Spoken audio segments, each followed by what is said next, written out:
كلوا من طيبات ما رزقناكم ولا تطغوا فيه فيحل عليكم غضبي ومن يحلل عليه غضبي فقد هوى وإني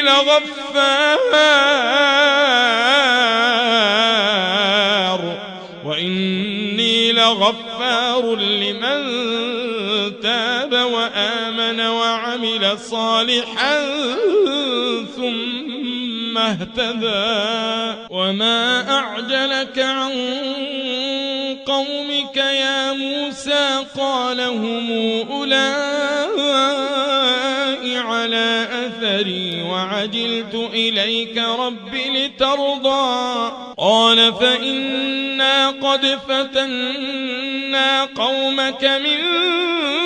بعدك وأضلهم السامري فرجع موسى إلى قومه غضبان أسفا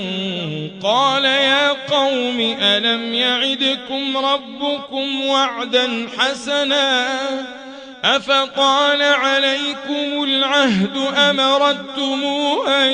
يحل عليكم غضب من ربكم فأخلفتم موعدي قالوا ما أخلفنا موعدك بملكنا ولكننا حملنا أوزارا من زينة القوم فقذفناها فكذلك ألقى السامري فأخرج لهم عجلا جسدا له خوار فقالوا هذا إلهكم وإله موسى فنسي أفلا يرون ألا يرجع إليهم قولا ولا يملك لهم ضرا ولا نفعا ولقد قال لهم هارون من قبل يا قوم إنما فتنتم به وإن ربكم الرحمن فاتبعوني وأطيعوا أمري قالوا لن نبرح عليه عاكفين حتى يرجع إلينا موسى قال يا هارون ما منعك إذ رأيتهم ضلوا ألا تتبعني أفعصيت أمري قال يا ابن لا تأخذ بلحيتي ولا برأسي إني خشيت أن تقول فرقت بين بني إسرائيل ولم ترقب قولي قال فما خطبك يا سامري قال بصرت بما لم يبصروا به فقبضت قبضة من أثر الرسول فنبذتها وكذلك سولت لي نفسي قال فاذهب فإن لك في الحياة أن تقول لا مساس وإن لك موعدا لن تخلفه وانظر إلى إلهك الذي ظلت عليه عاكفا لنحرقنه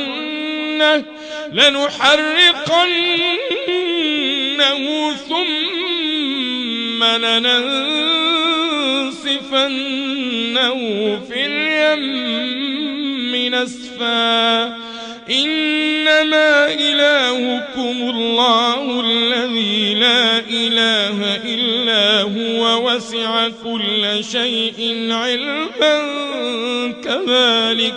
كذلك نقص عليك من أنباء ما قد سبق وقد آتيناك من لدنا ذكرا من أعرض عنه فإنه يحمل يوم القيامة وزرا خالدين فيه وساء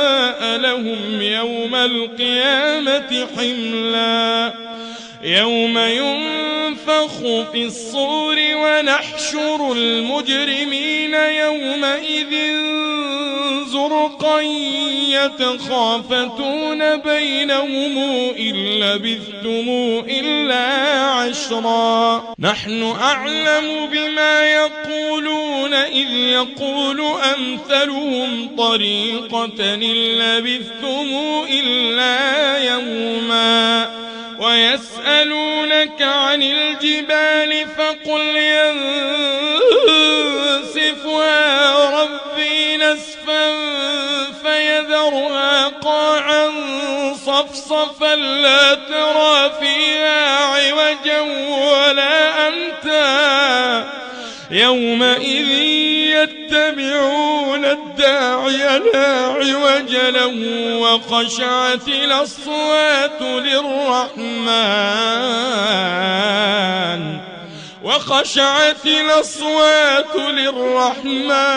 فلا تسمع إلا همسا يومئذ لا تنفع الشفاعة إلا من أذن له الرحمن ورضي له قولا يعلم ما بين أيديهم وما خلفهم ولا يحيطون به علما وعنت الوجوه للحي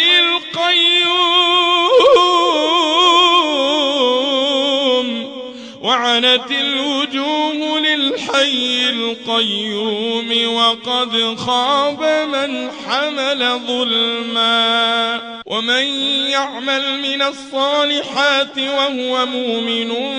فلا يخاف ظلما ولا هضما وكذلك أنزلناه قرآنا عربيا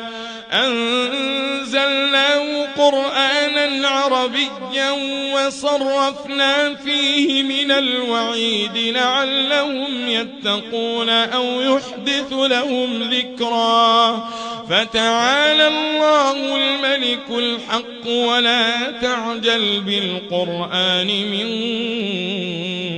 قبل أن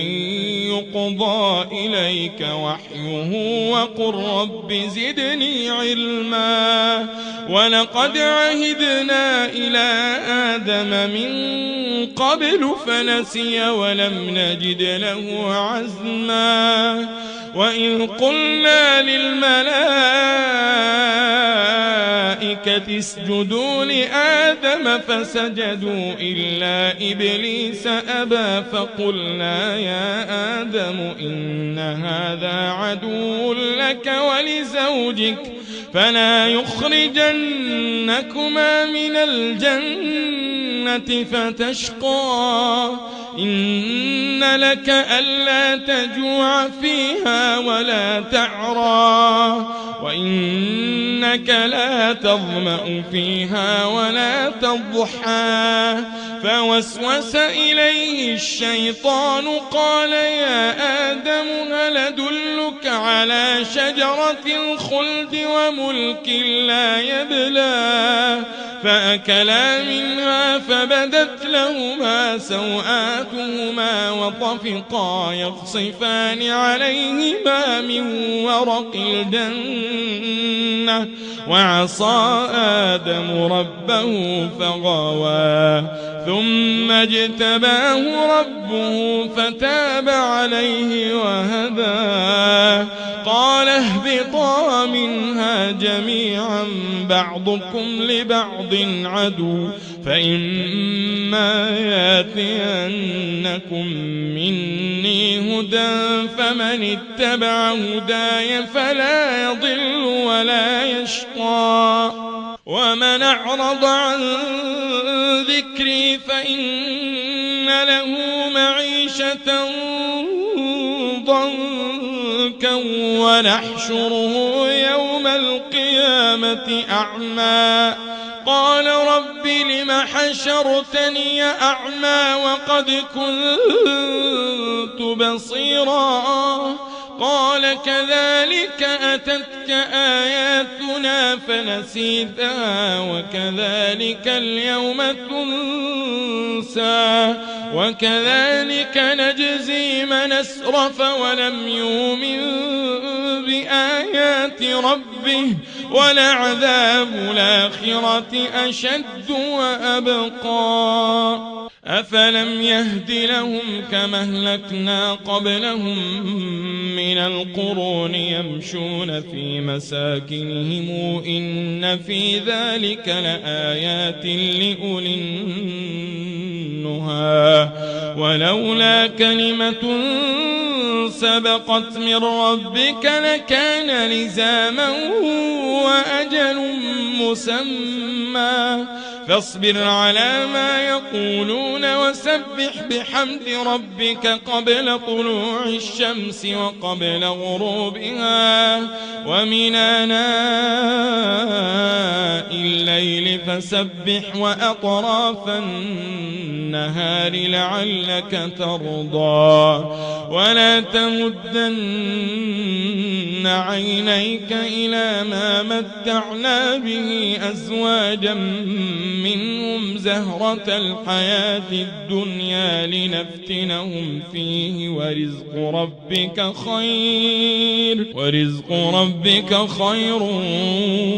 وأبقى وأمر أهلك بالصلاة واصطبر عليها لا نسألك رزقا نحن نرزقك والعاقبة للتقوى وقالوا لولا ياتنا بآية من ربه أولم تاتهم بينة ما في الصحف الأولى ولو أنا أهلكناهم بعذاب من قبله لقالوا ربنا لولا أرسلت إلينا رسولا فنتبع آياتك من قبل أن نذل ونخزى قل كل متربص فتربصوا فستعلمون من أصحاب الصراط السوي ومن اهتدى.